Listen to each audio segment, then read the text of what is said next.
네. 어려웠어요? 어려웠어요? 쉬었습니까?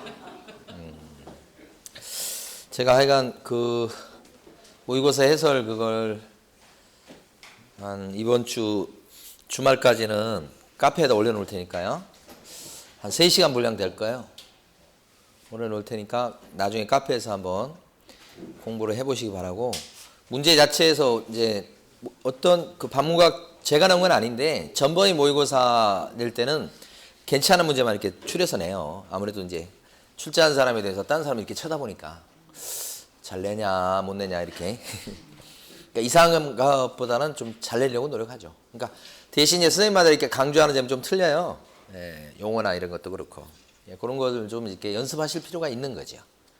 그러니까 제가 만약에 출제했다고 여러분들 점수가 잘 나와. 왜냐면 익숙한 거거든. 막 강조한 거 나오니까. 다른 선생님이 출제한 것도 이렇게 봐보셔야 돼. 그러니까 이번에 출제하신 분이 우리 박무각에서는 제일 그 뭐라 그러지? 조금 문제가 좀 독특하신 분이야. 그래서 본인 이제 생각이 있어. 그래서 이제 뭐 기출 문제 지문 그대로 이제 내질 않고 지문을 자기 막 그게 자기 좋아하는 걸 많이 낸 거예요. 그래서 그걸 어떻게 되는지, 그게 중요하다가 어떻게 되는지를 제가 해설 강의하면서 이렇게 설명을 드릴 테니까, 그 해설 강의는 이제 여기 문제 띄워가지고 할 거니까 한번 그거 하면 공부 40문제밖에 안 되지만 그게 실제 문제 뭐 100문제 푸는 효과가 생길 거예요. 그래서 2번, 3번 많이 풀어보세요. 여러분 걸로 하시면 저한테 수업 들으신 분 입장에서 봤을 때도 더 확장되는 느낌이 들 수 있어요. 더 실력이 느는. 자, 지금 가서 보면 지금은 안 올라가 있어요. 좀 이따 올라갈게. 이번 주말 정도. 네. 자, 여기까지 맞고 그 다음에 이제 어디냐면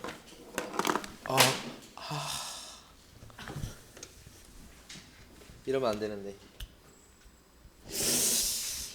자, 이게 우리 큰 놈이 이제 가만히 보면 주방에서 뭘 이렇게 많이 깨요.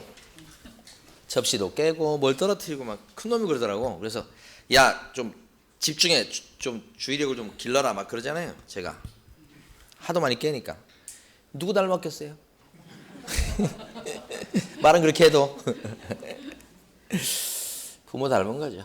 자, 칠판에서 설명드리고 그 다음에 이제 교재 정리할 텐데, 여기 보면 이제 권리금에 대해서 먼저 아셔야 돼. 권리금은 이 점포 임차인이 B예요. 그 점포 임차인은 여기서 이제 점포 운영하시는 분이에요. 이분이 식당 하시다가 식당을 넘기셔. 이렇게 이 식당을 인수받을 사람이에요. 근데 그때는 권리금을 주고 인수를 받죠. 권리금을 왜 주냐면 식당에 대해서 이제 그 영업권을 넘겨받는 거예요. 영업권 이렇게. 그러면 대충은 이해가 되실 거예요. 영업권을 넘겨받고 그 대가로 주는 돈이 권리금. 그러니까 1억의 식당을 인수받았다 이렇게 되는 거지. 이렇게. 1억 요 권리금은 영업권을 넘겨받으면서 대가로 주는 건데, 영업권이 뭐냐 이거지. 그게 3가지예요. 시설 투자된 거에 대한 가치. 그 다음에 단골 막 이거 확보된 거. 오랫동안 장사해서 그 가치. 자, 3번째는 위치가 좀 끝내줘요. 그런 가치. 그죠? 단골이 많다든지 뭐 주방 기구 같은 게 이미 사들여져 있다든지 이런 거. 그 다음에 위치가 좋다든지. 이런 3가지의 영업적 가치를 누릴 수 있는 게 영업권이에요. 그 공짜로 인수받을 수가 없어. 권리금 주겠죠. 그죠? 요게 권리금이라고 하는 거예요. 요게. 근데 권리금 계약은 뭐냐? 권리금 계약은 그럴 때 기존 임차인과 신규 임차인이 둘이 체결하는 게 권리금 계약이야. 권리금을 주고받기로 하는 계약이다. 이거지. 그러면 이제 식당을 인수받는데 그게 권리금 계약이야. 사실은 이제 권리금은 임대인은 받아먹을 수 있을까 없을까? 임대인 받아먹을 수 있습니다. 2가지 형태가 있는데, 하나는 요걸 바닥 권리금이라고 그래요. 신축 건물인데 위치가 너무 좋으니까 임대인이 세를 놓을 때부터 야, 위치 좋으니까 야, 바닥비 2천 내놔 이렇게 하는 거지. 임대인이 받아먹을 수 있어요. 하나. 2번째는 임대인이 자기 건물에서 직접 장사를 할 수가 있어. 경매에서 낙찰받은 경우는 그런 경우가 될 수 있어요. 자기가 직접 영업을 해. 키웠어, 식당을. 그 식당만 넘기는 거야. 뭘 받고? 권리금. 그럼 임대인이 받는 건데 사실은 임대인으로서 받는 게 아니죠. 거기 영업을 했던 영업주로서 받는 거지. 그죠? 그게 이제 임대인이 받을 수 있는 경우가 있는 거예요. 두 가지. 그래서 권리금 계약은 임차인과 기존 임차인과 신규 임차인이 체결하는 계약입니다. 권리금 계약은. 근데 권리금은 임차인이 받아먹는 경우가 대부분이지만 누구도 받을 수 있다. 임대인도 받을 수 있다. 이렇게 이해하셔야 돼요. 두 개를 나눠서 권리금하고 권리금 계약을 나눠서 생각하셔야 된다. 자, 두 번째 권리금을 보장받는다는 건 뭐냐면 요 기존의 임차인이 요 식당을 인수받을 사람을 이제 부동산 사무실을 통해서 소개받잖아요. 그럼 요 신규 임차인을 요 건물주한테 데려가면 건물주인은 원칙적으로 임대차 계약을 체결해 줄 의무가 생긴다. 이거예요. 데려가면 체결할 의무가 있다고 하는 것은 제가 계약 만들어낸 말이고 법조문에는 의무란 말 없는데 여러분 그렇게 이해하시는 게 좋아. 데려가면 이거 해줘야 된다 이 말이지. 그러면 권리금을 진짜 받아먹을 수가 있다 하는 거지. 근데 만약에 혹시라도 정당한 사유 없이 이걸 안 해주잖아요. 그러면 권리금 받아먹는 것을 여기서 해박 놓는 거예요. 두 번째 단계는 배상 청구를 당하더라 이런 얘기예요. 이게 두 번째 단계예요. 그래서 이 사람이 권리금을 보장받는 거예요. 일단 데려가면 임대인은 특별한 경우 아니면 해줘야 되고 임대차 계약을. 거기서 하나 보장. 그걸 혹시 안 해준다고 하면 억지로 손을 가져다 찍을게 할 수는 없어. 안 해준다고 하면 그때는 뭐예요? 배상 청구로 권리금을 보장받는다. 이게 권리금 보장 규정이에요. 가장 핵심 중에 하나는 뭐냐면 대신에 임차인은 기존 임차인, 신규 임차인을 갖다가 임대인 앞으로 끌고 가야 돼. 데려가야 돼. 언제 데려가야 되느냐? 이게 핵심. 임대차 기간이 끝나기 6개월 전부터 끝나는 종료 시점까지 요 사이에 데려가면 돼. 언제부터요? 6개월 전부터 종료 시까지. 그때 데려가면 된다. 네? 네. 그러면 임대인은 체결해줘야 된다. 요걸 알아두셔야 돼. 그러니까 이게 왜 중요하냐면 우리 저기 갱신 요구권 그 기간이 주택은 갱신 요구권을 행사하려면 주택 임차인은 언제까지 갱신 요구권을 행사해야 됩니까? 6개월 전부터 2개월 전. 상가 임차인은 갱신 요구를 언제부터 언제까지 행사해야 됩니까? 6개월 전부터 1개월 전. 예? 권리금을 보장받기 위해서 새 임차인을 언제까지 데려가야 됩니까? 기존 임차인은 6개월 전부터 종료 시까지. 예? 틀리게 냈다 그러면 1개월 전, 2개월 전 내겠지. 예. 2개월 전 내면 그냥 바로 눈치를 채니까 1개월 전 내면 상가에서 맞아 1개월 전이지. 큰일 나는 거예요. 언제까지라고요? 종료 시까지. 이렇게 이거 중요하고 자 이렇게 해서 임대차 계약을 체결해 줄 의무가 있으니까 체결해 줘야 되는데 안 해줄 수가 있어. 이 사람 여러 가지 생각이 있을 수 있겠죠. 그래서 안 해줘 버리게 되면 원칙적으로 정당한 사유가 없는 한 배상 청구를 당하게 돼 있어요. 그 안 해줘 가지고 배상 청구 당하는 사유가 한 3가지 정도를 기억을 해 두셔야 돼. 딱 데려갔더니 임대인이 뭐라고 그러냐면 요 사람 보고 자 권리금을 자기한테도 달라고 요구하더란 말이에요. 나한테도 권리금 주라. 얘한테만 주지 말고 이렇게 하는 거예요. 이거. 그리고 권리금을 받아 챙겨요. 그런 입장에서는 우리 신규 임차인 입장에서는 여기도 권리금을 달라고 해서 여기까지 주게 된다면 자기는 여기도 주고 그렇게 되면 타산에 안 맞을 수 있지. 그러면 내 뺀단 말이에요. 안 하겠다 이렇게. 그러면 권리금을 못 챙기죠. 그러면 여기서 이제 자기한테 달라고 한다는 것 자체는 체결해줘야 될 건데 이걸 정당하게 이걸 거절하는 게 아니고 오히려 해박 놓는 거란 말이에요. 그러니까 이런 사유는 이쪽에 써놨습니다만 배상 청구를 당하게 됐다 이런 얘기지. 그러니까 배상 청구 당하는 사유가 이제 중요한 겁니다. 두 번째는 자, 두 번째는 어떤 거냐면 지급하지 못하게 합니다. 그러니까 여기 지금 보면 둘이 감정이 상해 있어요. 데려갔습니다. 이 사람 입장에서는 가보니까 뭐 합리적인 이유가 있는 건 아니에요. 이 사람이 하여간 뭐 잘 되는 건 못 봐주겠어. 그동안에 자기 점포를 빌려 쓰면서 그냥 하여간 갈등이 많은 거야. 그래서 싫어. 하여간 무조건 싫어. 그러니까 뭐라 그래요. 데려오니까. 이 사람한테 권리금을 주면 자기는 이거 못 해주겠다는 거야. 사실 이 사람은 권리금 받고 넘기려고 데려간 거거든. 그래서 지급하지 말라고 막 압력을 넣는 겁니다. 이렇게. 그럼 또 도망가 버리죠. 도망가는 거 생각하셔야 됩니다. 그러면 어떻게? 여기 뿔 나겠죠. 뿔. 뿔 따고 나는 거 어떻게 그리나? 하여간 막 이렇게 뿔 따고 났어 이게 배상 청구 이렇게 하는 거예요. 예? 뿔 따고 나는 거. 자, 세 번째는 어떤 거냐면 데려갔더니 임대인이 웃으면서 얘기합니다. 잘 오셨다고 얘기하면서 보증금은 근데 대신 해드릴 텐데 보증금은 원래 5천이었는데 1억으로 해주시고 월세가 2천인데 400으로 올려주셔야 됩니다. 2배로. 그러면 해드릴게. 웃으면서 얘기하는 거야. 그게 뭐예요 지금? 많이 올린다고요. 현저히 고액을 요구하더라는 얘기지. 보증금이나 월세를.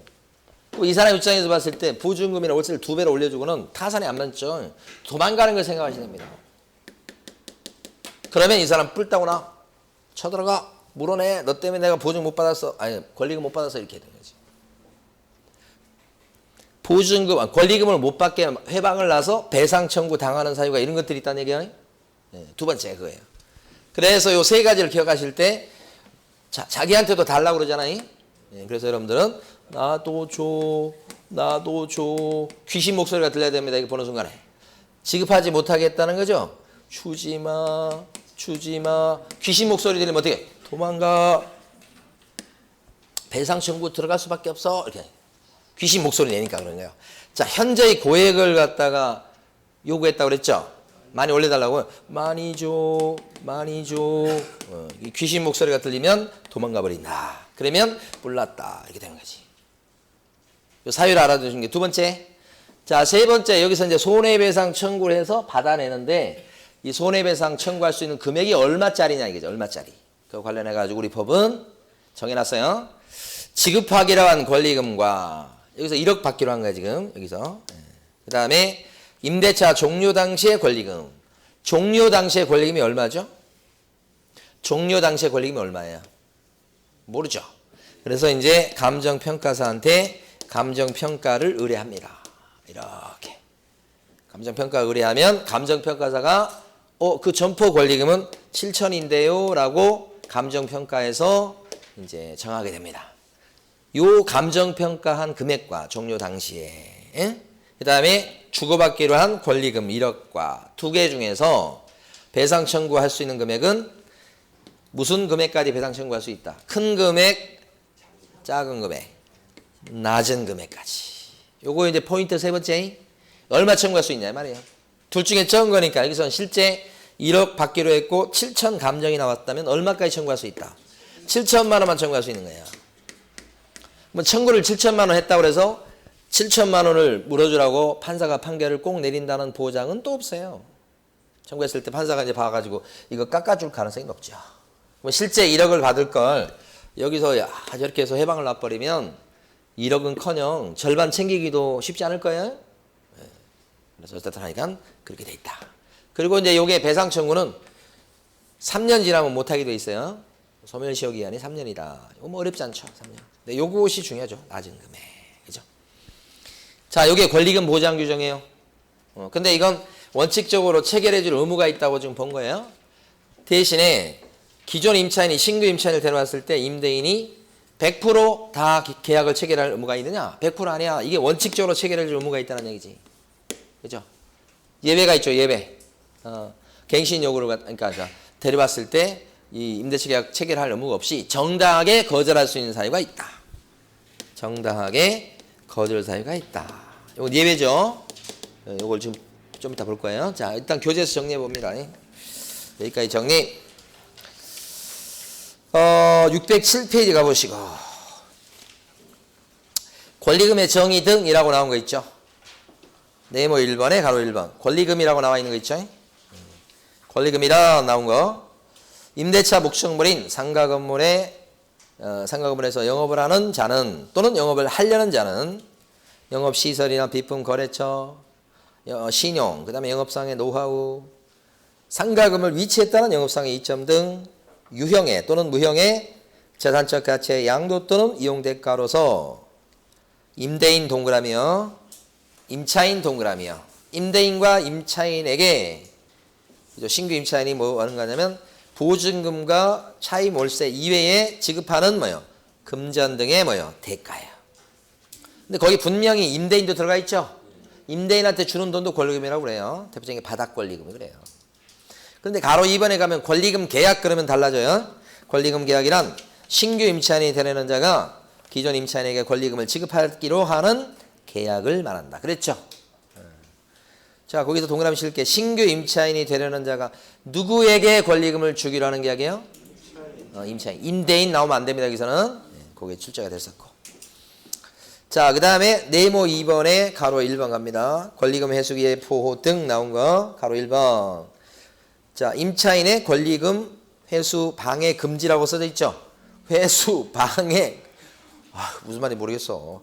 회수 방해하는 것을 금지한다. 그렇게 하지 마시고. 여러분들 이해할 때 제목은 이게 붙여놓은 거니까 법조문이 아니고요.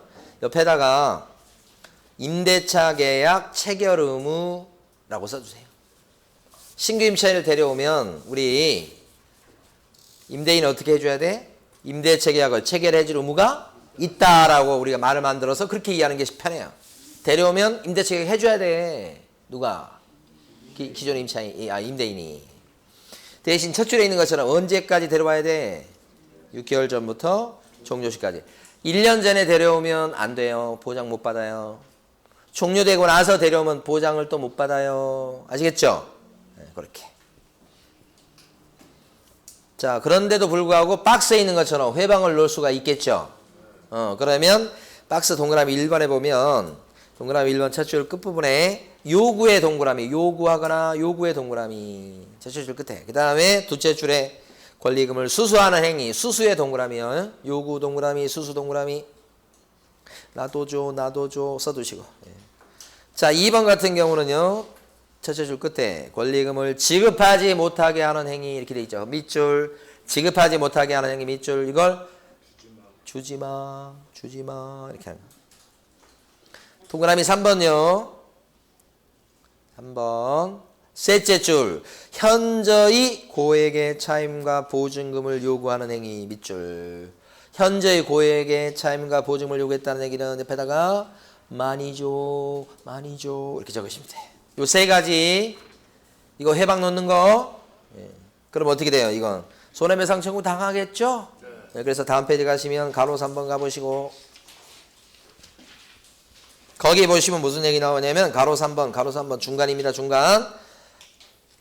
손해배상 책임 얘기 나오죠?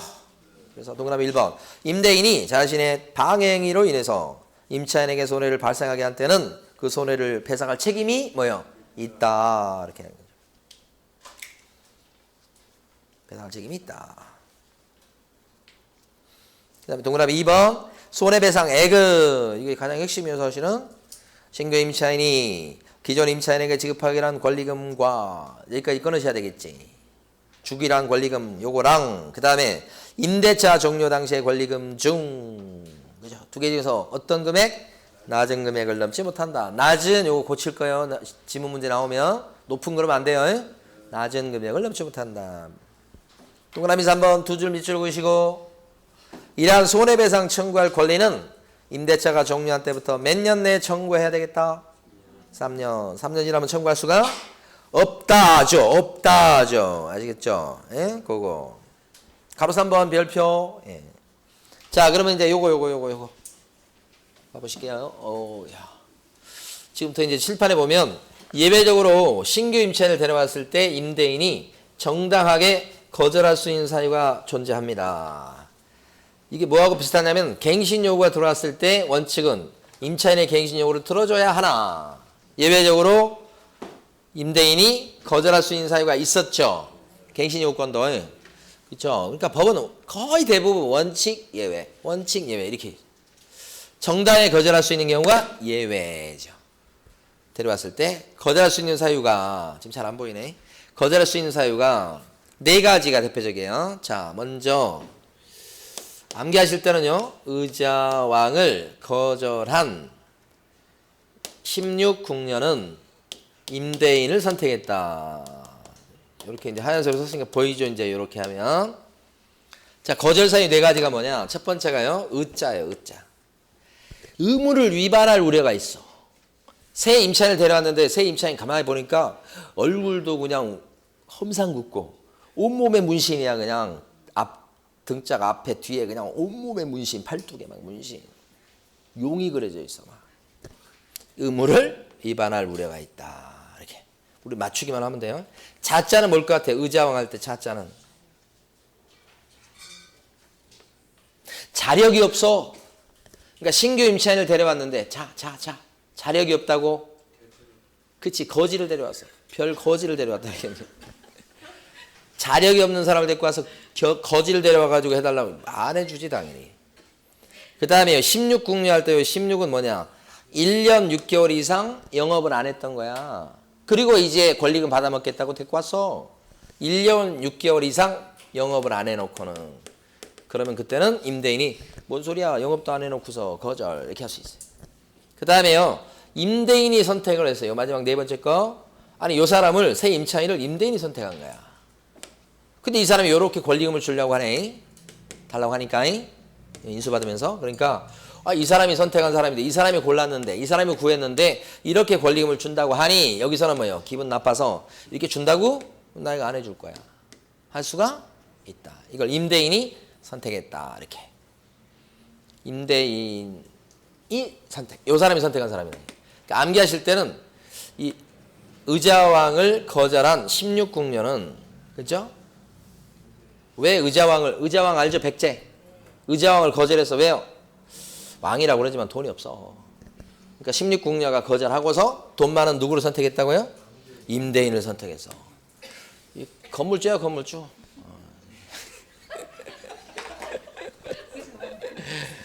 아니, 우리 차를 타고 가는데 우리 큰 놈이, 작은 놈이 지 꿈이 그거라는 거야. 건물 그 자기 이름이 박혀 있는, 응? 자기 이름이 이렇게 불리우는, 응? 이름이 태우인데 태우 빌딩 이걸 갖고 싶다는 거예요. 근데 지나가는데 그 보니까 그 뱅뱅 사거리 보니까 큰 건물이 하나 있더라고. 이런 건물을 갖고 싶다는 거야. 꿈도 야무지지. 그래서 제가 그랬죠. 야, 저런 건물 필요 없고 저쪽 뒤에 가면 조그만 건물 하나 있거든. 그거 하나만 가지고 너 평생 먹고 살아. 막 그렇게 하면서 지나간 적이 있었는데, 그러면 야, 너 평생 월세 나오고 그래서 잘 먹고 잘 사니까 야, 이건 너무 커. 이거는. 자, 건물주 되셔야 됩니다. 임대인을 선택했다. 예? 왕보다 임대인이 낫지. 예? 월세가 막 몇천만 원씩 들어온다 그러면 맨날 여행 다니고, 그죠? 언제 그럴까? 예. 꿈입니다, 꿈. 자, 그래서 여기 지금 보시면 여러분들은 608페이지에 보시면 가로 2번이 있습니다. 제일 위에 임차인의 권리금은 보호가 되지 않는 거 이렇게 돼 있죠. 아이고 어려워라. 옆에 위에다 써주세요. 거절 사유. 보호가 안 되는 건 뭐예요? 예외적으로 정당하게 거절 사유, 그죠? 예. 원칙 예외로. 그러니까 권리금 보장되는 경우라는 게 뭐냐면 체결해줄 의무가 있는 경우. 두 번째, 체결 안 해줘도 되는 경우, 이렇게 되진 거지. 원칙 예외. 그래서 여기 보면 동그라미 1번이 뭐예요? 자력이 없는 경우라고 돼 있죠. 1번에 별 거지를 다 데려왔다 이런 거지. 동그라미 2번에 보면 첫 줄 끝에 의무를 위반할 우려가 있거나 의무를 위반할 우려에다가 몇 줄? 의무를 위반할 우려가 있다. 의자왕 할 때 의자예요. 의자. 의무를 위반할 우려. 의자왕. 그 다음에 동그라미 3번이 시험에 나왔었죠. 1년 6개월 이상 영리 목적으로 사용치 아니했다 이거예요. 1년 6개월 이상. 자, 1년 이상 이렇게 나왔었어요, 시험에. 1년 6개월 이상입니다. 16국녀. 원래 그 역사 속에서는 삼천국녀 아닌가요? 낙화함. 그래서 삼천국녀가 거기서 뛰어내렸다고 뭐 그런 얘기 하잖아요. 거짓말일게 아마. 거짓말이라고 믿습니다. 역사 중에 우리가 옛날 일을 우리가 어떻게 알겠어요? 중간에 쓰는 사람들이 막 사람들 거짓말 되게 많이 하거든요. 중간에 막 거짓말을 써놓으면, 그러니까 역사학자들은 이게 거짓말인지 참말인지 막 이렇게 따져보거든요. 거짓말 엄청 많을 거야. 그 왜 궁녀가 왜 뛰어내리고 앉아있어? 빨리 숨어가지고 다음을 도모해야지. 자, 그 다음에 동그라미 4번 보면 임대인이 선택한 밑줄. 예. 임대인이 선택했는데 배신 때렸다 이거지. 자, 됐습니다. 그 다음에 이제 넘어가셔서 나머지는 넘어갈게요. 자, 경매로 넘어갑니다. 야, 천천히 하니까 또 진도가 늦어버리네. 자, 자, 경매 절차에 대해서 칠판에서 보고요. 그 다음에 교재에서 이번에 한번 밑줄을 그어 볼 겁니다. 경매 절차. 경매 절차가 시험 문제가 한 문제가 출제됩니다. 자, 경매 절차 칠판에 보면 보고 그 다음에 밑줄 그을 거니까 칠판 보시면 경매 신청. 누가 경매를 신청할까요? 그치. 채권자가 경매를 넣습니다. 그때 채권자가 경매를 신청하면 법원에서는 심사를 해서 경매해야 되겠다. 개시 결정을 합니다. 법원 판사가 경매 개시 결정 이렇게. 개시 결정이 내려지면 그 개시 결정 내린 법원의 판사가 등기소에 있는 등기관, 등기소 등기관한테 등기 쳐줘라고 부탁을 합니다. 부탁을 촉탁이라고 그래요. 촉탁. 부탁이라고 하면 될 걸 촉탁이라고 씁니다. 용어를. 그러니까 판사가 이제 등기관한테 이거 등기 좀 해줘. 이거 경매 넘겨야 되겠어. 이렇게 하면 이제 등기관이 등기를 해주게 되죠. 그러면 등기부에 경매 등기라고 뜹니다. 이렇게. 근데 경매의 종류가 두 가지 있는 거 아시죠? 우리가 배웠던 거. 세입자가 보증 못 돌려받으니까 보증을 돌려받기 위해서 보증을 반환 청구 소송 제기해서 소해갖고 판결 얻어갖고 경매를 집어넣는 것을 무슨 경매라고 그래요? 강제 경매라 하고, 막 억지로 붙잡아다 경매에 넣은 거고, 은행이 경매를 집어넣을 수 있죠. 은행은 조금 점잖게 집어넣죠. 그럼 바로 경매를 넣어. 그럼 무슨 경매? 임의 경매. 그죠? 은행은 그냥 바로 경매를 넣어. 재판 안 하고 이렇게. 그래서 경매의 종류가 강제 경매가 있고 임의 경매가 있고 두 가지다. 그래서 저당권 같은 담보물권자가 붙이는 경매를 임의 경매. 그죠? 일반 채권자가 넣는 경매를 강제 경매. 그죠? 이건 재판 한 판 하고 붙이는 거예요. 이렇게 경매 등기가 되면 그때 압류의 요력이 발생됩니다. 압류의 요력. 그게 무슨 얘기냐면 경매 등기가 되면 경고등이 켜졌다 이렇게 보시면 돼요. 그러면 경매 등기된 부동산을 세를 얻거나 사거나 그러면 위험한 거예요. 그렇죠? 막 그 비상등이 울리는 거야. 비상등 지금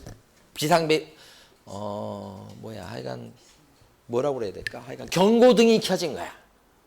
그걸 압류력이 발생했다고 하는 거예요. 언제 돼요? 경매 등기된 때.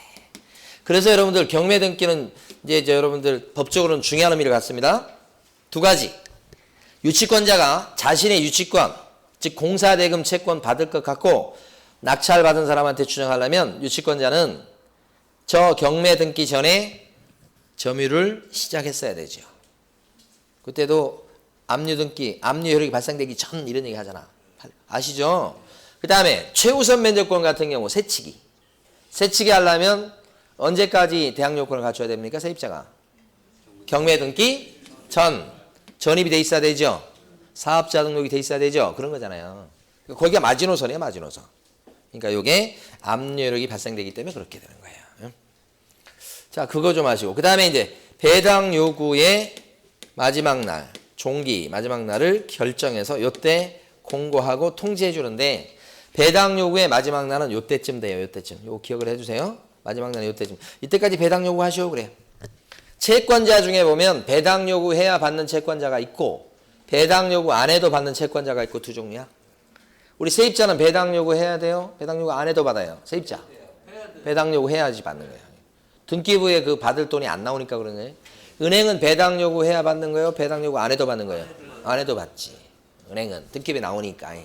임차권 등기된 사람은 배당 요구해야 받는 거예요? 배당 요구 안 해도 받는 거야? 안 해도 받는다. 임차권 등기한 사람은 등기부에 못 돌려받은 게 뜨죠? 다만 좀 더 나가서 한번 공부를 해보면 임차권 등기 같은 경우 전에 임차권 등기가 돼 있어야 돼. 요게 기준이요. 그 임차권 등기 됐다고 무조건 배당료 필요 없어가 아니고 그 판례의 취지는 압류력이 발생되는 경매 등기 전에 뭐가 돼 있어야 돼. 그러면 배당 요구 안 하고도 배당 받을 수 있다는 거니까 경매 넘어간 뒤에 임차권 등기하면 그때는 배당 요구해야 타는 거야? 왜 충격을 받은 거예요 이거? 구별하시죠? 아시는 거 맞죠? 그러니까 임차권 등기 됐다고 무조건 배당 요구 안 하는 게 아니고 사실은 여러분 그렇게 지금 잘못 생각할 수 있어. 경매 등기 전에 뭐가 돼 있어야 돼. 그래야 배당 요구가 필요 없다고 얘기야. 응? 경매 넘어간 뒤에 임차권 등기 되면 이건 배당 요구 해야 타는 거예요. 아시겠죠? 판례 입장이에요. 판례인데 예, 예. 어떤 경우가 많을 것 같아요? 둘 중에. 거의 대부분 이게 많아요. 모르셨죠? 경매 넘어가고 나서 임차권 등기하고 이사 가는 경우가 많아요. 그런 경우 많아요. 그 전부터 임차권 등기하는 경우도 물론 있어요. 예. 처음 듣는 소리요? 아니, 마지막 얘기는 알 필요 없어. 근데 자, 임차권 등기된 사람은 배당 요구 안 해도 배당 탈 수 있다는 것은 언제 임차권 등기가 돼 있어야 돼요? 경매 등기 전에. 그것도 만약에 물어보면 대단히 어려운 문제가 돼요. 여러분들 그냥 배당 요구 필요 없다고만 단순히 알고 계시는데 꼭 그렇지 않아요. 요거 기준이에요. 이것도 세 가지 말씀드려서 중요한 거. 근데 이 배당 요구 종기가 이때쯤 돼요. 종기가. 그렇죠? 그러면 배당 요구 할 사람 여기까지 배당 요구 하셔야 되는데 요게 경매하는 날이 요 매각기일이요. 경매하는 날 요거 매각기일. 여기가 경매 등기가 된 요 시점, 경매 붙여진 때부터 요 때까지가 한 6개월 대기 시간이 걸려요. 밀려서 그런 거 밀려서. 대기 시간이 한 6개월. 배당 요구 종기가 딱 절반 정도 돼요. 3개월 정도. 그러니까 3개월 정도 되면 이때 배당 요구 종기야. 종기가 요자라고 통지사가 오잖아요. 그러면 3달 정도 있다가 경매해요. 보통. 그래서 6개월이라고 하는 거 보통 일반적으로 그렇다는 얘기입니다. 법에 정해진 건 아니고. 대기 시간이 그만큼 필요하다는 얘기죠. 근데 그 종기가 요 중간에 있다는 거. 요건 기억하셔야 돼. 3개월이라는 게 묻는 게 아니고 시점상 얘하고 얘 사이에 뭐가 있다고. 얘하고 얘 사이에 뭐가 있다고. 배당 요구에. 종기가 있다고 하는 걸 기억하시라는 얘기야. 3개월 기억하라는 얘기가 아니고. 그 다음에 이제 법원에서는 팔 준비합니다. 감정평가가 가장 중요한 거예요. 감정평가, 뭐 현황조사 이런 거 하고요. 별 의미 없고. 입찰 공고 띄웁니다. 그리고 2주에 있다가 진짜 경매합니다. 경매장에 가는 거예요. 그걸 매각, 경매하는 날을 매각기일이라고 그래. 여기서 1등 고르는 거예요. 1등 찾고 그리고 나서 1주에 있다가 그 다음에 매각 결정기일이 열려요. 결정기일. 매각 결정기일요. 자, 매각 결정기일에서 절차에 하자에 문제가 없을 때는 허가 결정을 때리고 문제가 있을 때는 불허가 결정을 내리고 그래요. 이걸 결정기일 이게. 근데 거기에 있는 사람을 가만히 보면 여기 경매장에서 요 매각할 때 1등 이렇게 막 누가 1등입니다 이거 할 때 여기에 있는 사람은 집행관 하듯이 판사 아니에요. 판사로 오해하는 경우가 있는데 집행관이고요. 여기서 허가 내주고 또는 불허가 내주고 요거 하는 사람은 요 집행관이 아니고 또 사법보좌관이라고 따로 있어요. 이 사법보좌관은 법원 공무원 출신이 많이 하는데 판사는 아닌데 판사 바로 아래 등급이라고 보시면 돼요. 그러니까 준판사예요. 판사도 있어요. 근데 잘 안 해요. 이것도 판사도 이것도 판사가 하는 경우가 있는데 거의 안 해요. 요 집행관, 그 다음에 사법보좌관. 근데 옛날에는 판사들이 했었지. 그때 이제 사법보좌관 제도를 만들면서 여기 거의 떠넘겼어요. 그래서 절차에 하자가 있을 때는 불허가 결정이 납니다. 근데 대부분은요 허가 결정 나요. 거의 95% 이상 허가 나요. 그럼 어떻게 돼요? 대금 납부, 돈 냅니다. 돈 내면 이때 어떤 변화가 생깁니까? 돈 내면 소유권 취득. 이거 배우셨잖아. 등기 전 없이도 소유권 취득하죠 바로. 그 다음에 이제 돈 나눠 가집니다. 그걸 배당이라고 불러요. 돈 나왔으니까 나눠 가지고. 그리고 이제 등기부 정리합니다. 여기서 또 법원에서 판사가 등기소에 촉탁합니다. 부탁을 해 또 등기 시켜달라고 낙찰자 앞으로. 등기부 요때 정리돼요.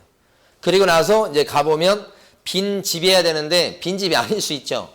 세입자가 살고 있거나 주인이 살고 있거나 막 그럴 수 있잖아요. 그럼 세입자나 주인은 뭐예요? 드러내야 되겠지. 예, 그런 걸 명도라고 얘기해요. 일본 말은 명도고 우리나라 말은 인도라고 표현해요. 근데 실무적으로는 그래도 계속 명도 많이 얘기합니다. 우리나라 말은 인도.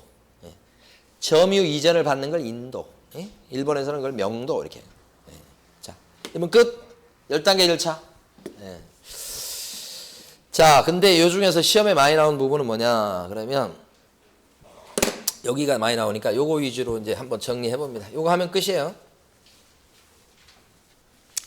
여기까지 설명을 드리고 교재 밑줄을 긋는 걸로 가보겠습니다. 여기 부분이 많이 나와요. 거의 여기서 나와. 근데 여기 보면 매각 공고를 띄운다고 그랬죠. 그리고 나서 2주 있다가 14일 있다가 요거 매각을 합니다. 요거 매각하는 날을 매각기일이고 이때 가운데 앉아 계신 분이 집행만 하듯이라고 그랬어요. 그럼 매가 하는 방법이 몇 가지냐? 세 가지예요. 세 가지인데 한날 한시에 모여서 입찰표를 써내는 걸 기일 입찰이라고 그래요. 한날 한시에 모여가지고 금액을 써내요. 비밀리에 하는 거죠. 기간 입찰 방식이라고 했는데 이건 한날 한시에 모이는 건 아니고 접수 기간이 있어요. 입찰표를 한 일주일 정도 접수를 받아봐요. 그리고 일주일 있다가 그때 봉투를 열어요. 봉투 열 때는 이제 참석할 수 있지. 모이지 않고 처음에는 이제 접수받을 때는 모이지 않고 그냥 자기 나름대로 내는 거예요. 기일 입찰은 모여서 하죠. 그날 한날 한시에 모여서 하는 거예요. 기일 입찰은. 기일이라는 게 예를 들어서 2021년 4월 29일 오전 10시. 그럼 이게 기일이에요. 날짜 플러스 시간까지 나오는 걸 기일이라고 불러요. 법률 용어예요. 재판 기일을 잡는다 그러면 날짜 플러스 시간 얘기하는 거예요. 근데 기간은 뭐예요? 기간. 접수 기간 얘기해요. 며칠부터 며칠 이렇게 이런 식으로. 요 기간 입찰 방식 보통 요 접수 기간이 일주일 줘요. 일주일. 그 다음에 입찰표 쓰죠. 남 못 보게. 그 다음에 세 번째가 호가경매 방식이 있는데 호가경매는 이것처럼 한날 한시에 모여서 합니다. 기일. 근데 입찰표 안 쓰고 여기 호가라고 돼 있죠? 입찰표를 안 쓰고 이거 뭐예요? 자기가 원하는 금액을 불러서 누가 높은 금액을 부르냐. 이게 호가경매. 처음에 우리나라 경매할 때는 이걸로 했어요. 나중에 이걸로 바뀐 거지. 지금은 이제 법원이 셋 중에 하나를 택해서 하는데 현실적으로는 다 기일 입찰입니다. 그래서 이것은 이제 법에만 있는 거. 그렇지만 여러분들은 매각하는 방법이 몇 가지입니까? 그러면 여러분 몇 가지라고 하셔야 돼? 한 가지 그러시면 안 되고 세 가지다 이렇게 하셔야 되고. 그래서 기일 입찰 방식으로 하는 걸 가지고 주로 설명드립니다. 그때 입찰 들어온 사람들은 이제 계약금 걸듯이 10% 걸고 들어오셔야 돼. 자, 뭐의 10%다? 최저 매각 가격의 10%다 이런 얘기예요. 최저가? 그때 내는 방법은 현금 들고 와도 돼요. 그 다음에 자기합수표 끊어와도 됩니다. 그 다음에 경매 보증보험증권, 경매 증권이라고 하는데 보증보험증권, 요것을 끊어와도 됩니다. 세 가지가 있어요. 이것도 실제 됐던 거예요 다. 그러니까 그 계약금 10% 걸듯이 거는데 그 내는 방법은 세 가지가 있다. 현금도 받아주고 옛날에는 현금 저 은행에서 세듯이 돈 세는 기계 있었어요. 지금도 있어요. 근데 이제 현금 잘 안 들고 지금은 다 자기가 수표 들고 오니까 셀 일이 별로 없지. 거의 없어. 그 다음에 경매증권 이렇게 세 가지. 그래서 10% 걸고 들어오잖아요. 그 중에서 1등을 찾는 거예요. 1등. 근데 경우에 따라 2등을 대기 순번자로 정해놓는 경우도 있다. 언제나 아니고 정해놓은 경우도 있다. 근데 사실 그렇게 많지는 않아요. 이 사람 뭐 하는 사람이냐? 이 사람이 혹시 돈 안 내면 여기가 돈 내고 받아가는 거야. 대기 순번자라고 그랬죠. 이렇게 하면 경매를 갖다가 새로 하거나 그럴 필요가 없이 그냥 바로바로 할 수 있으니까 장점이 있는 거예요. 그런데 누가 들어와야 이렇게 될 건데 아무도 안 들어올 수 있죠. 그러면 여기서 해보는데 4월 29일 날 해보는데 유찰돼서 아무도 안 들어와. 그러면 다시 어떻게 해요? 공고부터 새로 시작 이렇게 되는 거지. 이론적으로 그래요. 새로 시작. 이걸 세매각이라고 부르는데 이유가 뭐죠? 유찰돼서 그렇다. 아무도 안 들어와서 그렇게 된 거예요. 왜 아무도 안 들어올까요? 비싸서. 그래서 이럴 때는 유찰돼서 다시 할 때는 최저가를 낮춰주죠. 낮춰주는 걸 뭐라고 불러요? 저감이다. 법안에 따라 틀리긴 하지만 보통 한 20%? 서울은 20%입니다. 여기는 서부지방법원 이게 외곽으로 갈수록 30%가 훨씬 많아요. 그래서 여기 일산 이런 데도 30%, 의정부도 30%, 뭐 인천도, 뭐 부천도 다 30%. 30%가 더 많아진 것 같아 최근에. 서울은 20%입니다. 그러니까 여기 보면 저감해가지고 다시 한다. 이것을 뭐라고 불러요? 세매가. 이거 중요합니다. 이렇게 유찰돼서 아무도 안 들어와서 다시 할 때 이때만 유일하게 최저가를 떨어뜨립니다. 저감한다고 해. 그거 이외에는 저감하는 경우 없어. 자, 근데 여기서 이제 1등이 딱 나오면, 그죠? 1등이 딱 나오면, 1등 정해졌어요? 그러면 일주일 있다가 뭘 하느냐? 절차에 하자가 있는가 없는가를 마지막에 다시 검토해요. 경매 절차에 하자가 있는가 없는가. 송달이라고 해가지고 좀 이해관계인한테 다 알려줘야 되거든요. 법원에서 송달 되게 많이 갑니다. 근데 알려줘야 될 사람한테 알려주지 않고 진행을 하잖아요. 그러면 이것은 하자가 있는 거예요. 또 대표적인 하자가 뭐냐면 감정평가를 잘못한 거예요. 만약에 감정평가가 싸게 됐다고 한다면 그 주인 입장에서 봤을 때는 억울한단 말이에요. 내 부동산에 이것밖에 안 돼? 이렇게 될 수 있잖아요. 그래서 감정평가에 문제가 있다. 그런 것들이 하자가 있는 거예요. 그 하자가 있을 때 그 하자를 걸러내는 게 요 매각 결정기일에서 하는 거예요. 그래서 매각 결정기일은 다시 한번 검토. 1등 됐어 이 사람이. 그런데 이 절차가 혹시 뭐 문제가 있냐를 다시 따져보는 거예요. 근데 대부분 문제가 없어서 허가 결정이 떨어집니다. 대부분. 근데 문제가 있을 때는 어떻게 해요? 불허가 결정. 그때 이거 매각 결정기일 때 허가 또는 불허 결정을 하는 사람이 누구냐? 바로 아까 사법보좌관이라고 말씀드렸어요. 예. 자, 근데 허가가 대부분이에요. 허가 나면 이제 요거 돈 내는 걸로 가겠죠.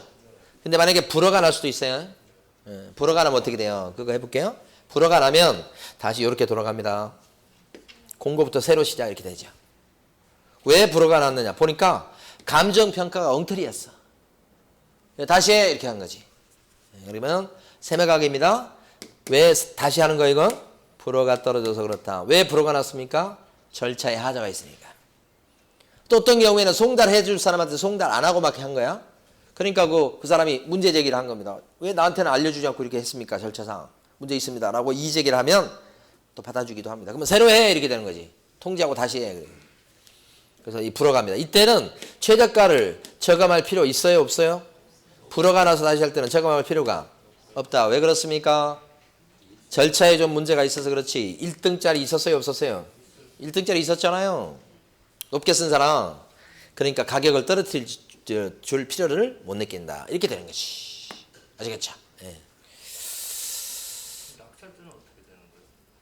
응? 낙찰자는 어떻게 되는 거예요? 뭐가요? 불허가 떨어지면? 네. 다시 해서 그 사람은 무효예요, 무효. 그냥 낙찰 받은 게 없어지는 거예요.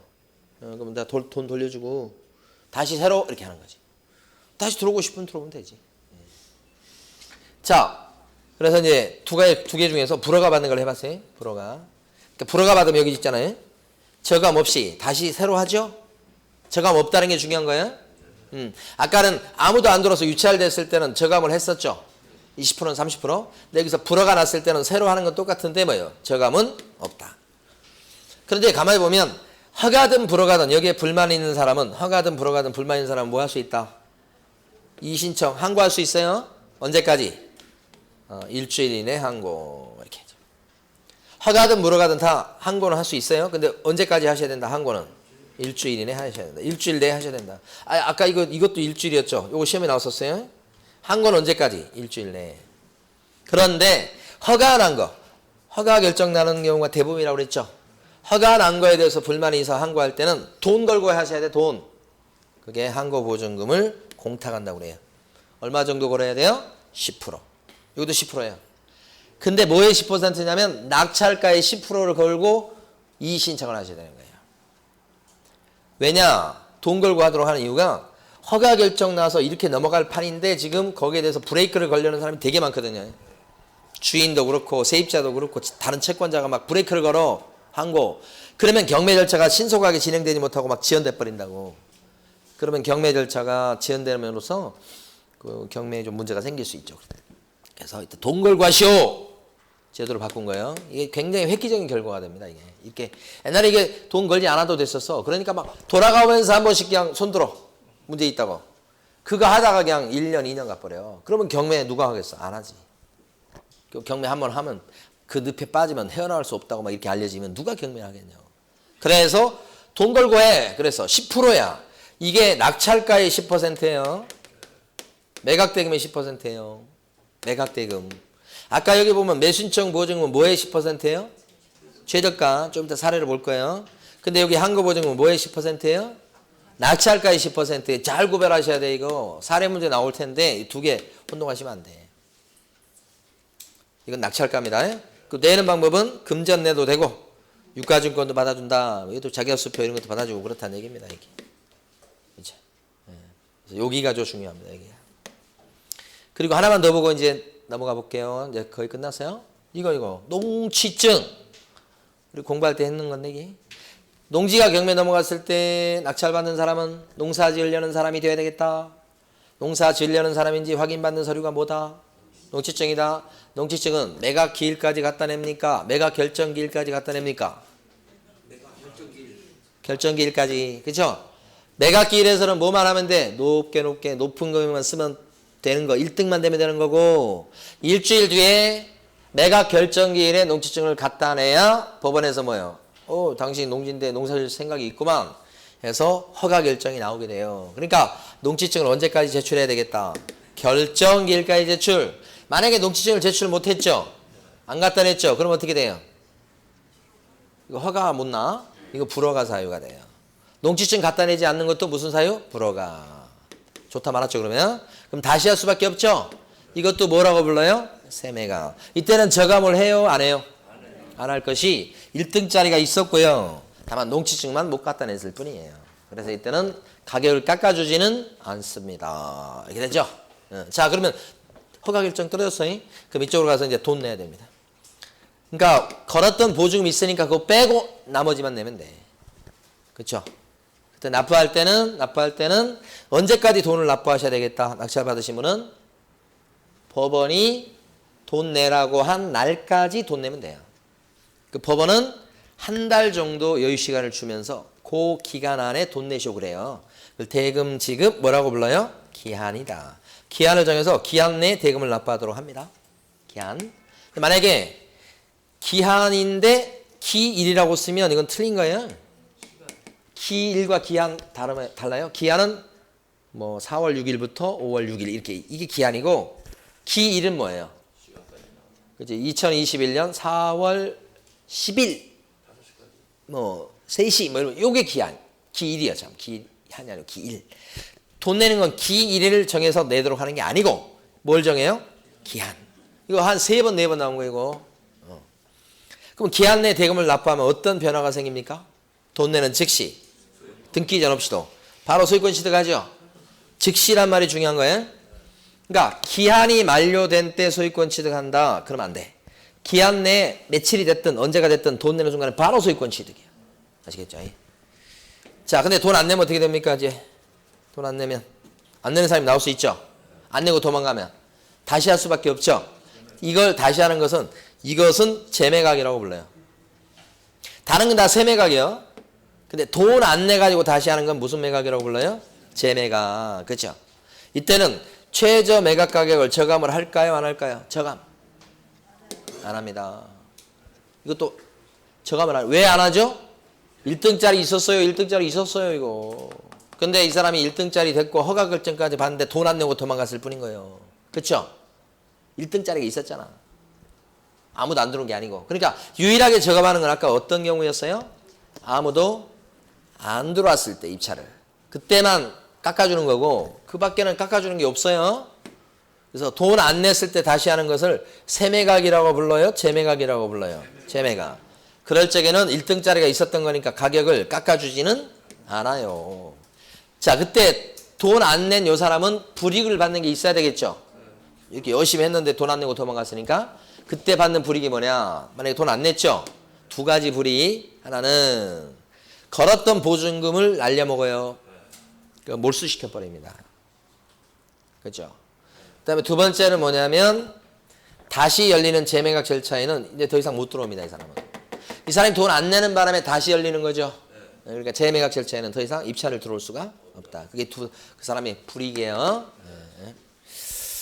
자, 여기까지 봤고 그 다음에 여기 지금 요거 사례로 설명을 드려봅니다. 유찰됐을 때.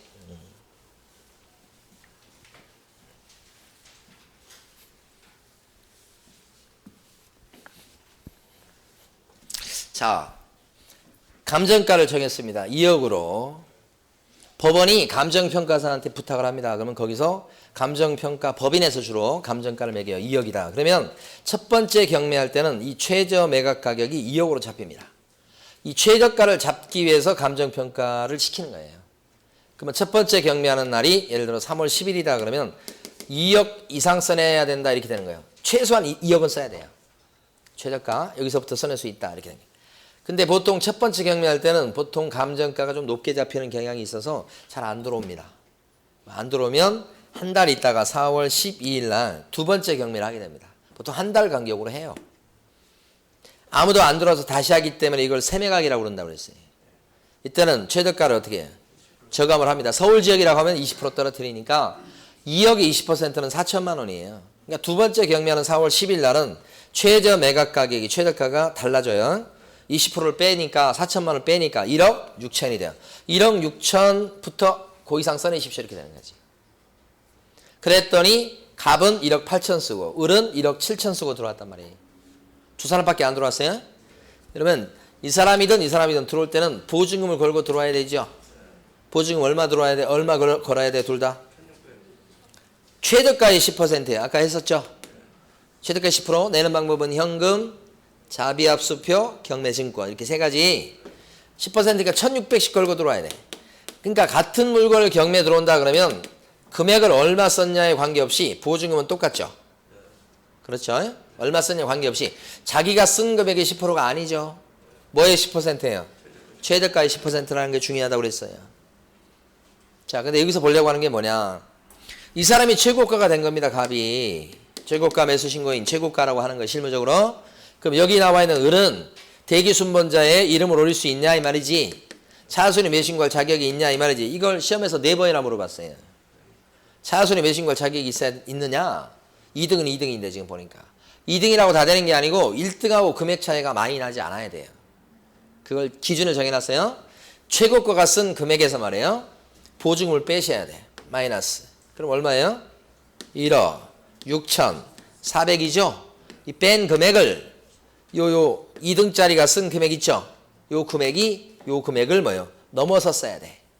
넘었습니까? 네. 그러면 자격이 있어요.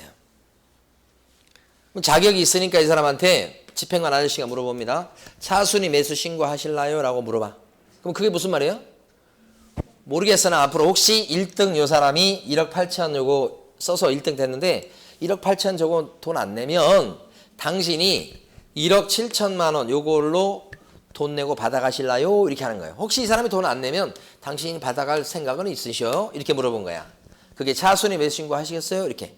대기자 순번을 올릴까요? 이런 거예요. 그랬더니 이 사람이 아니요 나는 싫어요. 그러면 그럴 수도 있어요. 자격이 있다고 해도 나는 안 할랍니다. 그러면 떨어졌으니까 보증금 1600 받아서 집에 가면 돼요. 근데 혹시 이 사람이 돈 안 내면 나는 이 물건 간절히 원하니까 내가 낙찰 받아가겠소? 이렇게 되면 차순위 매수 신고하랍니까? 라고 집행관 아저씨가 물어봤을 때 네 하고 답을 하시면 돼. 그러면 걸어놨던 보증금 1600을 그날은 못 찾아오고 거기 법원에 놔두고 그냥 집에만 가시면 돼. 그랬다가 이제 한 달 정도 기간 안에 돈을 내는지 안 내는지 한 40일 가까이 됩니다. 여러 가지 절차가 있어서 그때까지 돈 내는지 안 내는지를 딱 지켜봐야 돼. 돈을 내면 어떻게 돼? 이제 돈을 내면 기회가 안 주어지죠. 그러면 그때는 안 찾아왔던 보증금 1600을 돌려받게 돼요. 그래서 거기 이제 통장번호 적어놓고 그러니까 그쪽으로 쏴준다고 찾아오게 되고 만약에 이 사람이 돈 안 냈어 진짜로 그럼 어떻게 돼? 이제 잔금을 내야 돼 이제. 그죠? 그 기회가 주어지게 되죠. 그걸 한 달 정도 기다려봐야 돼. 네, 그렇게 생각하시면 돼. 차순위 매수 신고 최고가 금액에서 보증금 뺀 금액을 이 사람이 쓴 금액이 넘어야 돼요. 그러니까 혹시라도 이러면 어떻게 될지 한번 보세요. 여기서 이 사람이 1억 6,400을 썼다고 하면 1억 6,400 쓸 수 있나요? 있지. 1억 6천도 쓸 수 있는데 400을 더 쓴 거야 지금. 1억 6,400을 썼다 그러면 이 사람 요 을은 차순위 매수 신고 할 수 있나요? 1억 6,400을 썼다면 혹시 1억 7천 아니고 2등이야 2등. 이 사람 차순위 매수 신고할 자격이 있나요? 2등이라고 다 자격이 있는 거 아니라고 그랬죠? 이때 최고가 금액에서 보증금 뺀 금액을 이 사람이 쓴 금액이 넘어야 된다고. 넘어야. 응? 넘었어요 이거? 똑같잖아요. 그러면 차순위 자격 자체가 없어요. 1원이라도 넘어야 돼. 아시겠지? 그렇죠? 네. 이 경매 절차에 대해서 봤고요. 쉬었다가 교재를 밑줄을 긋고 매수 신청 대리인으로 가도록 하겠습니다.